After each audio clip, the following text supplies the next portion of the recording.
عن أبي هريرة رضي الله تعالى عنه أن رسول الله صلى الله عليه وسلم أربعة يبغضهم الله عز وجل: البياع الحلاف، والفقير المختال، والشيخ الزاني، والإمام الجائر।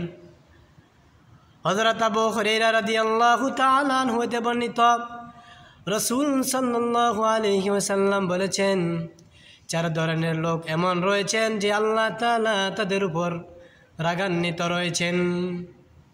এক নম্বর হলো যারা বেচা কেনার মধ্যে, লেনদেনের মধ্যে বেশি বেশি মিথ্যা শপথ করে থাকেন। বেশি বেশি মিথ্যা শপথ করে থাকেন, আমি অমুক জিনিস এত টাকায় কিনলাম, বলে আমি অমুক জিনিস 100 টাকায় কিনলাম, 100 টাকায় খরিদ করলাম, এখন আপনার কাছে বিক্রি করব 10 টাকা, আমাকে বাড়তি দিবেন।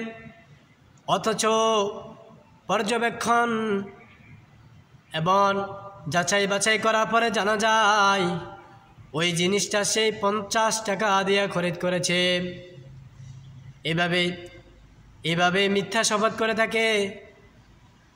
500 টাকার জিনিসকে তারা 2000 টাকায় সেল করে থাকেন, আর বলে থাকেন মাত্র সীমিত লাভে আপনাদের সম্মুখে বিক্রি করে যাচ্ছি। বারবার মিথ্যা শপথ করে থাকেন যে আমার এত টাকায় কেনা হয়েছে, এত টাকায় বিক্রি করতে হবে, আমাকে লাভ দিতে হবে। রাসূল সাল্লাল্লাহু আলাইহি ওয়াসাল্লাম পরের অংশে বলেছেন, ওয়াল ফাকিরুল মুখতাল, অহংকারকারী দরিদ্র ব্যক্তি এমন দরিদ্র যে অহংকার করে থাকেন। 3 নম্বরে বলা হয়েছে ওয়াশাইখুজ জানি, এমন বৃদ্ধ পুরুষ যে জানা বেবিচারে অশ্লীল কাজে জড়িত রয়েছেন। মানুষের যখন এক পর্যায়ে চলে যায়, বৃদ্ধ হয়ে যায়, তখন ওই মুহূর্ত হলো তার আখিরাত মুখী হওয়ার নিকটবর্তী, কবরের মুখের নিকটবর্তী। এই সময় বান্দার দরকার ছিল, প্রয়োজন ছিল আল্লাহ তাআলার দিকে রুজু করার, আল্লাহর দিকে তাওয়াজ্জু করার।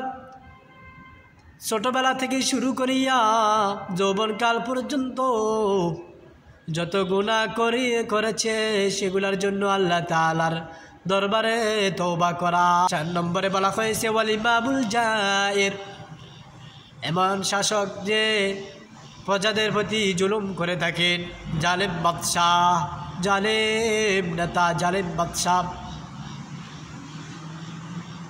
কোন ব্যক্তি একটি দেশের যখন রাষ্ট্রপতি হয়ে থাকেন, বা বিচারপতি হয়ে থাকেন, বা বিচারক হয়ে থাকেন, বা প্রধানমন্ত্রী হয়ে থাকেন, বা কোনো দেশের এসে বাদশাহ হয়ে থাকেন, নেতা হয়ে থাকেন,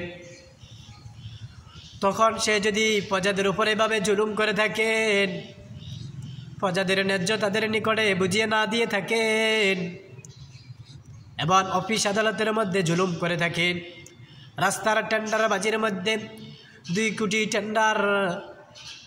কোটি টাকা ধার্য করা হয়েছে, নির্ধারণ করা হয়েছে, তন্মধ্য হতেই শুধুমাত্র 1 কোটি টাকা সে রাস্তার মেরামতের কাজে, রাস্তার কাজে নিয়ে খরচ করে থাকেন, আর বাকি 1 কোটি টাকা সে লুট করে নিয়ে যায়, সে নিজের পেটে বক্কর করে থাকে। এভাবেই বাইতুল মাল থেকে, সরকারি কোষাগার থেকে বিভিন্নভাবে বিভিন্ন কৌশলে চক্রান্ত করিয়া কোটি টাকা বাংলাদেশ থেকে নয়, যে কোনো রাষ্ট্রের হোক না কেন, কোটি টাকা বহিরাগত রাষ্ট্রের মধ্যে পাচার করে থাকেন। কোটি টাকা তারা লুণ্ঠন করে থাকেন, গোপন করে থাকেন, শরীয়তের বিরুদ্ধে, কোরআন হাদিসের বিরুদ্ধে কোনো আইন জারি করে থাকেন, প্রজাদের প্রতি সর্বক্ষণভাবে নির্যাতন করে থাকেন, সার্বিকভাবে নির্যাতন করে থাকেন, ধর্মীয়ভাবে নির্যাতন করে থাকেন, সামাজিকভাবে নির্যাতন করে, রাষ্ট্রীয় কেন্দ্রিকভাবে নির্যাতন করে থাকেন। ব্যক্তি স্বাধীনতা খর্ব করে থাকেন, এভাবে প্রজাদের প্রতি বিভিন্নভাবে জুলুম করে থাকেন। এরা হলো জালেম বাদশা। আল্লাহ তাআলা আমাদের সকলকে ভবিষ্যৎ জীবনে আমরা যাতে করে দেশ এবং পৃথিবীর মানুষের খেদমত করতে পারি, সেই হিসেবে আল্লাহ তাআলা আমাদের সকলকে কবুল করুন।